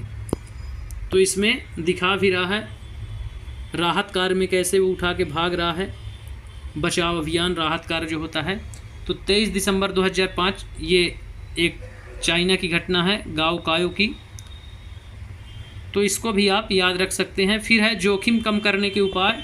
ये भी क्वेश्चन कूट में या तर्क में पूछ दिए जाते हैं कि इनसे बचने के, निम्नलिखित में से आपदा से बचने के उपाय कौन कौन से हैं। तो नंबर 1 है घने बसे आवासीय क्षेत्रों को औद्योगिक क्षेत्रों से अलग, दूर, बहुत दूर रखा जाना चाहिए। नंबर 1, ये डायरेक्ट लाइन छप के आती हैं औद्योगिक या आपदा से निपटने के लिए या उद्योग स्थापित करने के लिए आदर्श दशाएं बताएं, या उद्योग अवस्थिति के लिए क्या आवश्यक बातें हैं वो। तो ऐसे क्वेश्चन घुमा करके पूछा जाता है। फिर दूसरा है उद्योगों के समीप बसने वाले लोगों को दुर्घटना होने की स्थिति में विषैले खतरनाक पदार्थों के संग्रहण, उनके संभव प्रभावों का ज्ञान होना चाहिए कि भैया इसमें प्रोडक्शन किस चीज़ का हो रहा है, कितना खतरनाक है, कभी लीकेज हुआ, विस्फोट हुआ, इसलिए उतनी डिस्टेंस आप बना करके रखें हमेशा। ये निर्देश वहाँ के बस्ती निर्माणकर्ताओं को देना चाहिए। फिर नंबर 3 में है आग की चेतावनी और अग्निशमन की व्यवस्था उन्नत किया जाना चाहिए। आग लगी है तो उसकी व्यवस्था होनी चाहिए। नंबर 4 पर है विषैले पदार्थों के भंडारण क्षमता की सीमा होनी चाहिए। उस सीमा से आप अधिक भंडारण नहीं करेंगे, नहीं तो दुर्घटना घट जाएगी। 5वें पर है उद्योगों में प्रदूषण नियंत्रण के उपाय को उन्नत किया जाना चाहिए। तो इस प्रकार से ये हर एग्जाम में पूछे जाते हैं, इनको भी आप नोट कर लेंगे पॉइंट वाइज पॉइंट्स। अब हम बढ़ते हैं आगे। तो नेक्स्ट है कि प्रमुख उद्योगों का वितरण। अभी औद्योगिक प्रदेश हो गए, कुछ आपदाएं हो गई, एक भारत की हमने देख ली, एक चाइना की। आपदाओं से निपटने के लिए या उद्योग स्थापित करने के लिए वहाँ के जो निवासी हैं या क्षेत्र हैं तो कितनी दूर होना चाहिए और कौन कौन सी शर्तें वहाँ लागू होना चाहिए, उसके बारे में हम उपाय देख चुके हैं। अब हम आते हैं प्रमुख उद्योगों का वितरण। तो हम उद्योगों के वितरण पर चर्चा करेंगे। यहाँ एक कोट है, उसमें बताया गया है उभरते हुए उद्योग सनराइज उद्योग के नाम से भी जाने जाते हैं। उभरते हुए यानी उगते हुए, उसको आप कहेंगे तो सनराइज का मतलब ही होता है उगता हुआ सूरज, इसलिए उभरते हुए उद्योगों को सनराइज उद्योग के नाम से जाना जाता है। तो क्वेश्चन आता है उभरते हुए उद्योगों को किस नाम से जाना जाता है। 3-4 नाम दे देगा, एक आपका ऑप्शन सनराइज उद्योग भी रहेगा। तो इस प्रकार से डायरेक्ट यहाँ से क्वेश्चन यही लाइन पूछ दी जाती है।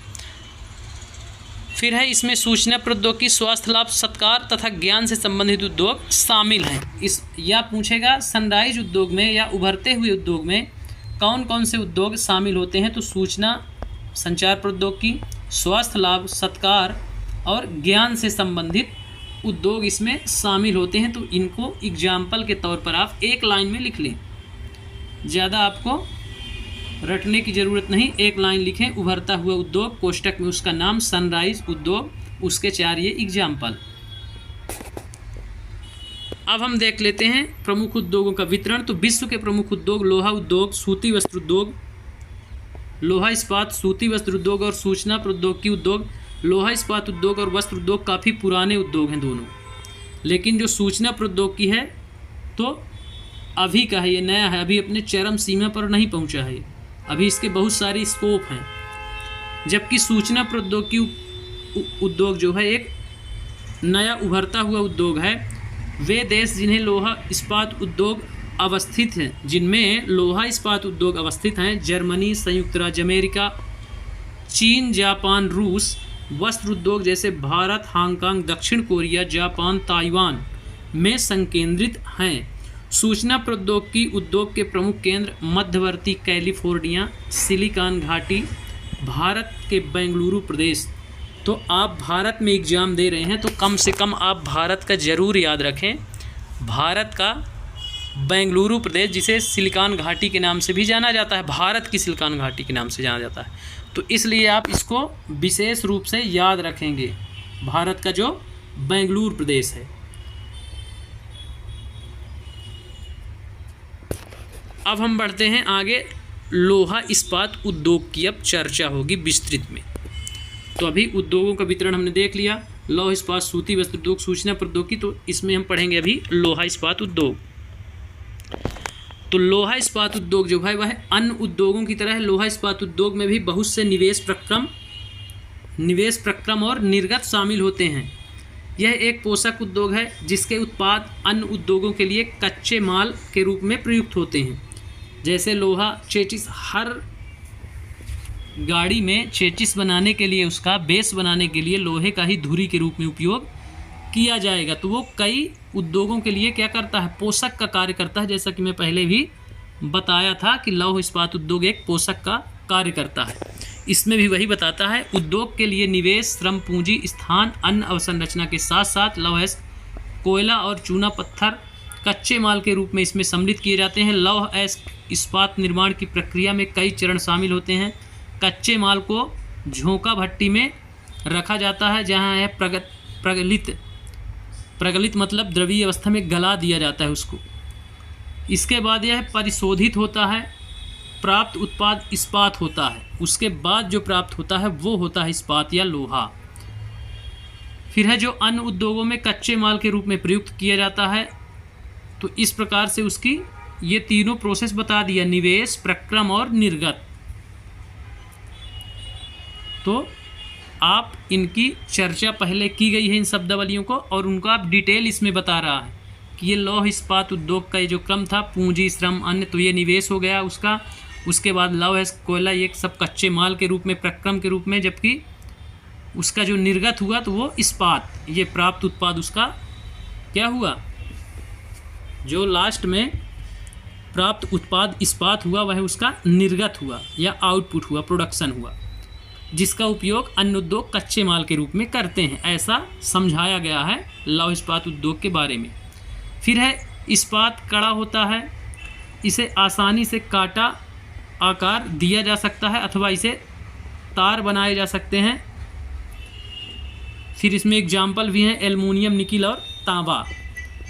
इनसे एल्युमिनियम के तार, निकिल और तांबा, निकल मजबूत एलॉय है, मिक्स है, लोहे में जब निकल मिक्स हो जाता है तो और कठोर हो जाता है। तो इस प्रकार से जो इस्पात है उसको हम मिक्स धातु के रूप में भी प्रयोग कर सकते हैं, तार भी बना सकते हैं। अब एक कोट आता है शब्दावली जो यहाँ आई थी अभी प्रगलन बीच में, उसी को अब बताता है इसमें। यह एक ऐसी प्रक्रिया जिसमें धातुओं को उसके अयस्कों द्वारा गलनांक बिंदु से अधिकतर तपा करके निष्कर्षित, जैसा मैं बताया था, एकदम द्रवीय अवस्था में लाल हो जाएगा, पिघला हुआ, एकदम जल जैसा प्रतीत होगा, पानी के जैसा लोहा, इतना ताप उसको ऐसे गला दिया जाता है। तो वही इसमें शोध विधि है, उसके निष्कर्षित विधि है। अधिक तपा करके क्या किया जाता है, निष्कर्षित किया जाता है, शुद्ध किया जाता है उसको। तो इस प्रकार से प्रगलन का अर्थ आप समझ सकते हैं। अब हम बढ़ते हैं आगे।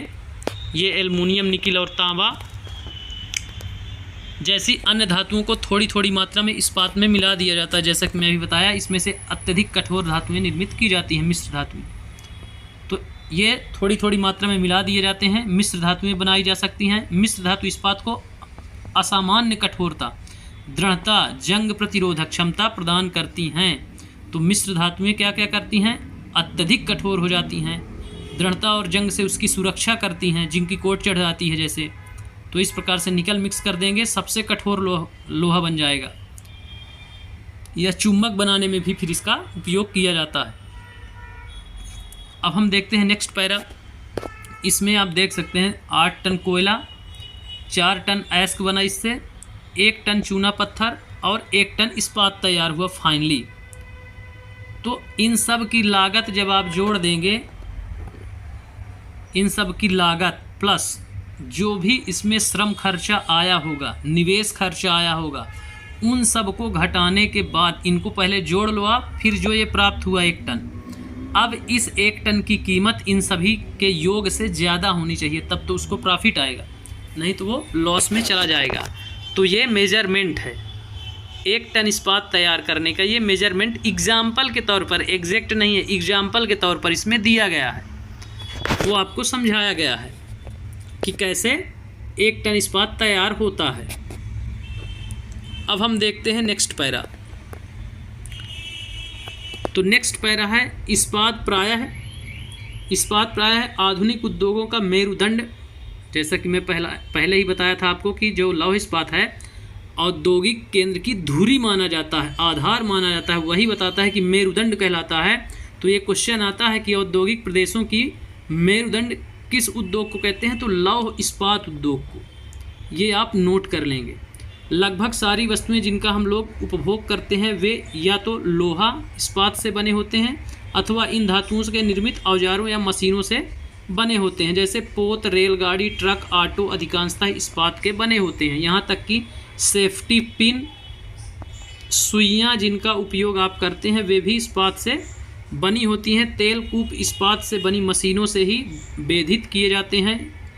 इस्पात की पाइपलाइन से तेल परिवाहित किया जाता है।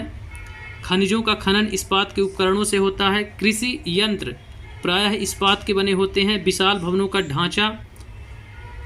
का ढांचा भी इस्पात से। 1800 ईस्वी के पूर्व इस्पात उद्योग वहाँ स्थित थे जहाँ कच्चा माल, विद्युत आपूर्ति और बहता जल आसानी से उपलब्ध था। तो 80 के ये पूर्व की स्थिति है, लेकिन अब दूर भी हो गए हैं क्योंकि अब परिवहन लागत, यातायात सुविधाएं बेहतर हो गई हैं। इसलिए अब ये कुछ दूर भी स्थापित किए जाते हैं। जबकि पहले 80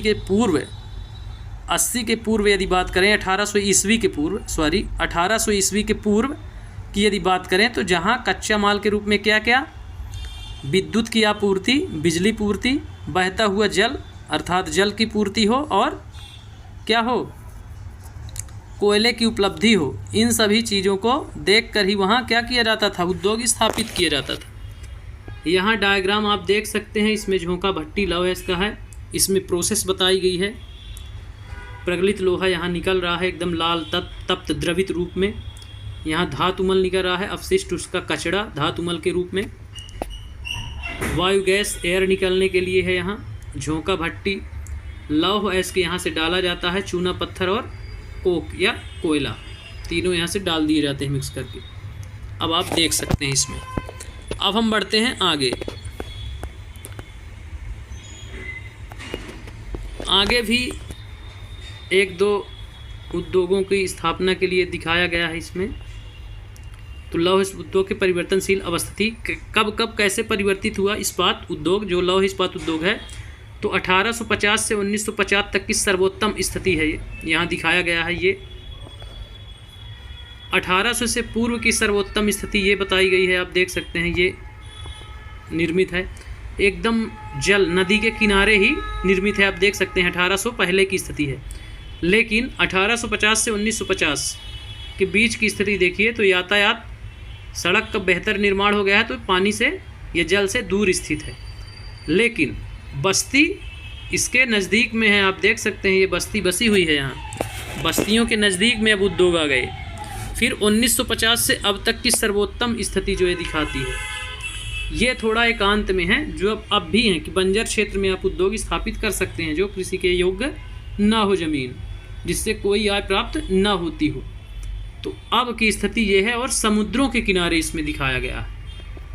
पीने योग्य जल को बर्बाद नहीं करना है, समुद्रों के किनारे आप भारी उद्योगों को स्थापित कर सकते हैं। तो इस प्रकार से आप समय के अनुसार बदलती हुई परिस्थितियों को देख सकते हैं। अब हम यहाँ देखते हैं लास्ट पैरा, विद्युत आपूर्ति बहता हुआ जल आसानी से उपलब्ध हो। बाद में उद्योग के लिए आदर्श स्थिति कोयला क्षेत्र के समीप, नहरों और रेलवे के निकट, क्योंकि पहले रेल परिवहन विस्तृत था ज़्यादा, ये जो सड़क परिवहन था ये उतना विकासशील या विकसित नहीं था।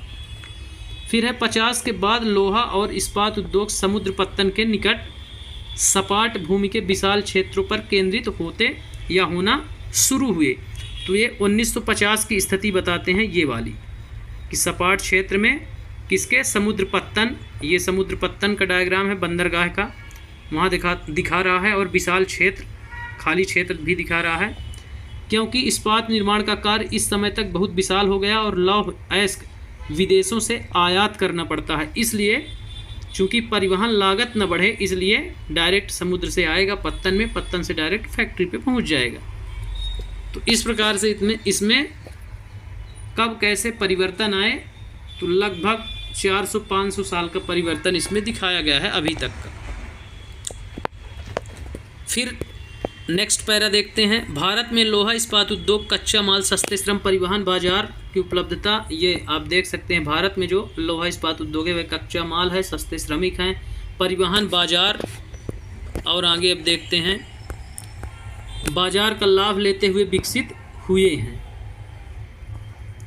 सभी महत्वपूर्ण इस्पात उद्योग केंद्र जैसे भिलाई, दुर्गापुर, बर्नपुर, जमशेदपुर, राउरकेला, बोकारो एक ही प्रदेश में स्थित हैं, जो 4 राज्यों में फैले हुए हैं। तो इनका आप विशेष रूप से याद रखेंगे नाम, भिलाई का भी छत्तीसगढ़ का, दुर्गापुर, बर्नपुर, जमशेदपुर पश्चिम बंगाल, राउरकेला, बोकारो झारखंड, तो उड़ीसा, इस प्रकार से इनका नाम आप चारों का याद रखेंगे। तो पश्चिम बंगाल, झारखंड, उड़ीसा और छत्तीसगढ़, ये 4 विशेष रूप से लौह इस्पात उद्योग के केंद्र हैं। फिर आते हैं भद्रावती और विजयनगर कर्नाटक में, इनके भी आप याद रखेंगे। दक्षिण में कर्नाटक लौह उत्पादन का केंद्र है। विशाखापत्तनम आंध्र प्रदेश में, सलेम तमिलनाडु में, और अन्य महत्वपूर्ण इस्पात के केंद्र हैं जो स्थानीय संसाधनों का उपयोग कर रहे हैं। इनके लिए आसपास के स्थान में ही आदर्श संसाधन उपलब्ध हैं या कच्चा माल उपलब्ध है, इसलिए ये इन क्षेत्रों में विकसित हैं। तो आप विशेष रूप से दुर्गापुर, भिलाई, बर्नपुर, जमशेदपुर जो शुरू के 4 राज्य हैं उनके जरूर याद नाम रखेंगे। अब हम बढ़ते हैं आगे जमशेदपुर, इनका डिटेल भी अब देख लेते हैं थोड़ा थोड़ा। तो जमशेदपुर की जमशेद जी टाटा इसकी स्थापना किए थे। ये भी पीएससी में क्वेश्चन आया था 2023 MPPSC प्री एग्जामिनेशन में पूछा गया था। तो 1947 के पूर्व 1947 के क्या है पूर्व भारत में केवल एक इस्पात कारखाना था, Tata iron and steel company limited TISCO. यह निजी स्वामित्व में था। स्वतंत्रता के पश्चात सरकार ने यह कार्य अपने हाथ में ले लिया और बहुत से लोहा इस्पात संयंत्र स्थापित किए गए। झारखंड में स्वर्णरेखा, खरखई, ये पूछे जाते हैं। स्वर्णरेखा, खरखई नदियों के संगम के समीप साक्षी में सन 1907 में टिस्को की शुरुआत हुई थी। बाद में साक्षी का नाम बदल करके जमशेदपुर रखा गया। भौगोलिक रूप से जमशेदपुर देश में लौह इस्पात का केंद्र के रूप में सर्वाधिक सुविधाजनक स्थान पर है। तो इस प्रकार से आप जमशेदपुर का नाम याद रखेंगे, टिस्को का नाम याद रखेंगे, टिस्को का फुल फॉर्म याद रखेंगे, Tata iron and steel company limited, ये क्वेश्चन पूछा जाता है, ठीक। और साक्षी इसका पूर्व नाम था, इसको भी आप याद रखेंगे। अब हम बढ़ते हैं आगे। ये उसकी अवस्थिति आप देख सकते हैं। टाटानगर रेलवे स्टेशन, स्वर्णरेखा नदी, खरखई नदी, जमशेदपुर, ये हवाई पत्तन, तो ये सुविधाएं हैं उसके लिए। यहाँ बंदरगाह, कोलकाता बंदरगाह है और सड़क परिवहन, रेल परिवहन दोनों से टच है। तो इस प्रकार से सुविधा के अनुसार ही इस्पात स्थापित किए जाते हैं। अब हम देखते हैं साक्षी को कई कारणों से इस्पात संयंत्र स्थापित करने के लिए चुना गया था। यह स्थान बंगाल नागपुर रेल मार्ग काली माटी स्टेशन से मात्र 32 किलोमीटर की दूरी पर था। यह स्थान लौह अयस्क कोयला मैग्नीज निक्षेपों के साथ साथ कोलकाता के निकट भी है, कोलकाता बंदरगाह के निकट है। यह विशाल बाजार उपलब्ध कराता है। पहले का सबसे विकसित था कोलकाता अंग्रेजों के ज़माने से। फिर है टिस्को को झरिया कोयला क्षेत्र से कोयला की प्राप्ति। तो ये आता है कि टिस्को को कोयला की प्राप्ति किस क्षेत्र से, तो आप याद रखेंगे झरिया कोयला क्षेत्र से कोयला की प्राप्ति। और उड़ीसा तथा छत्तीसगढ़ से लौह अयस्क चूना पत्थर डोलोमाइट और मैग्नीज प्राप्त होता है।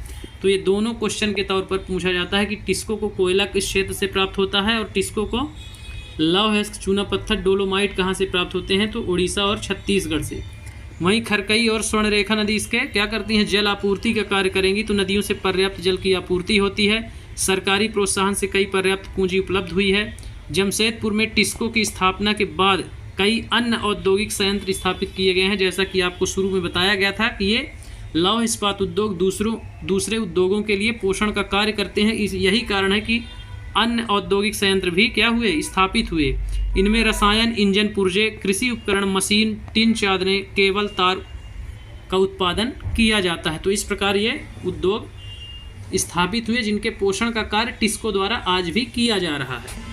अब हम नेक्स्ट पैरा देखते हैं। भारत में लोहा इस्पात उद्योग का विकास, त्वरित औद्योगिक विकास आरंभ हुआ। भारतीय उद्योग के लगभग सभी क्षेत्र अधिकांशतः अपने आधारभूत अवसंरचना के लिए लोहा इस्पात उद्योग पर निर्भर हैं। भारतीय लोहा इस्पात उद्योग बृहत समकालिक इस्पात संयंत्रों के साथ साथ लघु इस्पात मिल भी सम्मिलित हैं। बृहद उद्योगों के साथ साथ लघु इस्पात मिलें भी इसमें सम्मिलित हैं लौह इस्पात उद्योग की। इसमें द्वितीयक उत्पादक, रोलिंग मिल और सहायक उद्योग भी शामिल हैं। तो क्वेश्चन शुरू में जो आपको बताया, कोयले की आपूर्ति, जल आपूर्ति, श्रम बाजार, यातायात, इन सभी चीज़ों को देखकर स्थापित किए जाते हैं। कौन कौन से 4 राज्य हैं वहाँ से क्वेश्चन हर बार पूछे जाते हैं, इसलिए विशेष रूप से आप उनको ध्यान में रखेंगे। अब हम देखते हैं ये अभी भारत के लौह इस्पात की। अब हम देखते हैं विश्व के परिप्रेक्ष्य में। तो यहाँ पिट्सबर्ग दिया गया है, आप देख सकते हैं। यह संयुक्त राज्य अमेरिका का एक महत्वपूर्ण लौह इस्पात नगर है। पिट्सबर्ग के इस्पात उद्योग की स्थानीय सुविधाएं उपलब्ध हैं। कच्चा माल जैसे कोयला पिट्सबर्ग में ही उपलब्ध है, जबकि लौह अयस्क मिनेसोटा की लोहे की खदानों से प्राप्त होता है। कोयला तो पिट्सबर्ग में ही उपलब्ध है, परंतु लौह इसको मिनेसोटा की लोहे की खदान है, वहाँ से प्राप्त किया जाता है। पिट्सबर्ग से लगभग 1500 किलोमीटर दूर है। यह जो मिनेसोटा है लौह अयस्क, वो 1500 किलोमीटर की दूरी पर है। इन खानों और पिट्सबर्ग के बीच नौ परिवहन का सर्वोत्तम मार्ग है, इसलिए ये अधिक दूरी को भी वहन कर सकता है। चूँकि वहाँ नौ संचालन मार्ग, जलीय मार्ग उपलब्ध है, इसलिए ये दूर स्थापित है तो भी चलेगा, क्योंकि उसमें परिवहन लागत बहुत कम लगती है। फिर है ग्रेट लेक्स जल मार्ग आता है। यह अयस्क के नौ परिवहन हेतु सस्ता मार्ग है। जैसे कि मैं बताया कि सबसे सस्ता मार्ग जल परिवहन मार्ग है, तो इसके लिए जो जल परिवहन का मेन मार्ग है वह है ग्रेट लेक्स जल मार्ग। नौ परिवहन के लिए सस्ता मार्ग उपलब्ध कराता है ये। ग्रेट लेक्स से पिट्सबर्ग के क्षेत्र तक का लौह अयस्क रेलगाड़ियों से लाया जाता है। ग्रेट लेक्स झील है, ग्रेट झील है ना, उसी को ग्रेट लेक्स बोलते हैं। वहाँ से पिट्सबर्ग तक फिर क्या किया जाता है, रेलगाड़ी के माध्यम से लाया जाता है। फिर है ओहियो मोनोगहेला और एल्गिनी नदियों से पर्याप्त जल की प्राप्ति होती है इसको। फिर नेक्स्ट पैरा देखते हैं। आज पिट्सबर्ग में बहुत कम बड़ी इस्पात मिलें हैं। पिट्सबर्ग जो है वहाँ बहुत कम मात्रा में बड़ी इस्पात मिलें बची हैं। ये मील पिट्सबर्ग के ऊपर मोनोगहेला एल्गिनी नदी के घाटियों में तथा पिट्सबर्ग के नीचे ओहियो नदी के सहारे स्थित हैं। क्योंकि अब जल की पूर्ति करना है, इसलिए वो धीरे धीरे नज़दीक चली गई। चूँकि ये पुरानी इस्पात उद्योग है, इसलिए ये वहाँ अवस्थित था। लेकिन जो अब नए बने हैं छोटे छोटे, तो वो एकदम नज़दीक में बनाए गए हैं, जिससे उनको परिवहन की लागत और कम पड़े। लेकिन वो छोटे प्रोडक्शन करता है, छोटे उद्योग हैं। फिर है परिष्कृत इस्पात स्थल और जल दोनों मार्ग द्वारा बाजार में भेजा जाता है, जो तैयार होकर प्रोडक्शन फाइनली तैयार हो जाता है इस्पात, उसको जल एवं स्थल दोनों मार्गों से भेजा जाता है मार्केट में। अब हम देखते हैं नेक्स्ट पैरा। तो पिट्सबर्ग क्षेत्र में इस्पात जो है मिलों के अतिरिक्त कई अन्य कारखाने हैं। इस्पात मिलों के अतिरिक्त भी वहाँ अन्य कई कारखाने हैं। ये रेल पटरी उपकरण, भारी मशीन के उत्पादन, इस्पात का प्रयोग कच्चे माल के रूप में करते हैं। तो वहाँ रेल की पटरियाँ, ये सारी सामग्री के भी कारखाने मौजूद हैं, जहाँ पर रेल के डिब्बे, रेल की पटरियाँ आदि बनाई जाती हैं। इसलिए पिट्सबर्ग का जो तैयार माल है, तैयार इस्पात है, तो ये उसको खरीदती हैं, कच्चे माल के तौर में इसका उपयोग करती हैं और पटरी तैयार करती हैं, रेल ट्रेन तैयार करती हैं बना करके। तो इस प्रकार से वहाँ पे पूर्णतः ये क्या है, विकसित क्षेत्र है। तो इस प्रकार से इस पाठ में हमने कई प्रकार के उद्योगों के बारे में पढ़ा। एक आपको ग्रेट लेक्स भी बता देते हैं, उसका भी जिक्र इसमें आया है। ग्रेट झील जो अमेरिका में प्रसिद्ध हैं, 5 फिंगर भी इनको बोलते हैं, फिंगर झील भी बोलते हैं, 5 झीलें हैं। तो ग्रेट लेक्स के नाम है सुपीरियर, ह्यूरन, ओंटारियो, मिशिगन और इरी। आप पांचों के नाम याद रखेंगे, सुपीरियर, ह्यूरन, ओंटारियो, मिशिगन और इरी। इन 5 झीलों में सुपीरियर झील सबसे बड़ी है और ताज़े पानी की सबसे बड़ी झील है विश्व की भी, इसलिए आप इसको जरूर याद रखेंगे सुपीरियर को। यह उच्च ऊर्ध्व प्रवाह पर स्थित है, ये नहीं पूछा जाता, पर विश्व की सबसे ताज़े मीठे पानी की झील सुपीरियर है। ठीक, तो इसको आप याद रखेंगे। ग्रेट लेक्स झील याद रखेंगे, अमेरिका और कनाडा बॉर्डर पर स्थित हैं, ये आप याद रखेंगे। मिशिगन एकमात्र ऐसी झील है जो पूर्णतः अमेरिका पर स्थित है, बाकी 4 झीलें क्या हैं, बॉर्डर पर स्थित हैं, कनाडा और अमेरिका की। तो इस प्रकार से इसमें से क्वेश्चन कई प्रकार से घुमा फिरा के पूछे जाते हैं। तो हम इस पाठ में आज बृहद परिचर्चा हुई उद्योगों पर, इसकी कुछ शब्दावलियाँ भी दी होंगी, उनको भी देख लेते हैं।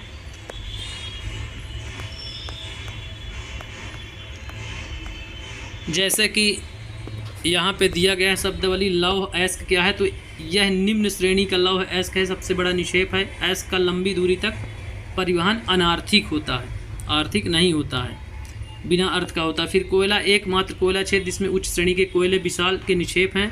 रेल मार्ग, कोयले का परिवहन तुलनात्मक रूप से सस्ता है, रेल मार्ग से कोयले का परिवहन करना सस्ता है। फिर चूना पत्थर, यह द्वीप में प्रचुरता से उपलब्ध है, शुद्धतम निक्षेप चूना पर्वत में हैं। तो जो अत्यधिक शुद्ध चूना पत्थर है वो पर्वतों में मौजूद है, और पर्वतों को आप उनका विनाश नहीं कर सकते हैं, सरकार द्वारा पाबंदी है।